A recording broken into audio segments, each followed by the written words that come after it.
Mahigit 70 mga pangyanig ang naitala sa Bolinao, Pangasinan simula noong buwan ng Mayo ayon sa OCD1.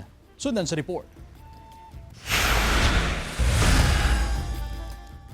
Patuloy na nakamonitor ang Office of the Civil Defense Region 1 sa Bolinao, Pangasinan.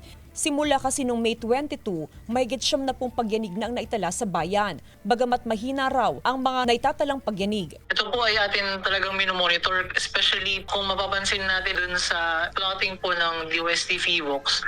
Sa may part po siya ng Manila Trench and yung mga earthquake po ay parang tuloy-tuloy po siya. Hindi naman daw ito ramdam sa kalupang sakop ng Bolinao. Wala namang nakikitang banta ng tsunami ang OCD Region 1. For information ma'am, yung mga mahihina na earthquakes po sa ating karagatan ay most definitely ay hindi po siya nakakapag-trigger ng isang tsunami. So yung isang malaking or malakas po na earthquake po sa karagatan, yun po yung nagtitrigger po ng isang tsunami po. Pinare-review at pina-update ng OCD Region 1 sa iba't ibang LGUs at sa mga barangay ang contingency measures and plans for earthquake and secondary hazard. Sa barangay Gigilunan sa Mangaldan, Pangasinan, regular ang ginagawa nilang earthquake drill.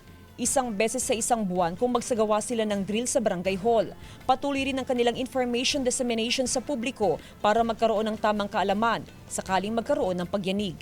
Sinasabi namin sa mga kabarangay na mag-ingat sila, lalo na pag mag-ingat, magkaroon ng earthquake drill lagi, monthly, regular po yan sa barangay namin ma'am. Tapos kung may pagyanig, pupunta sila sa mga mapunong lugar.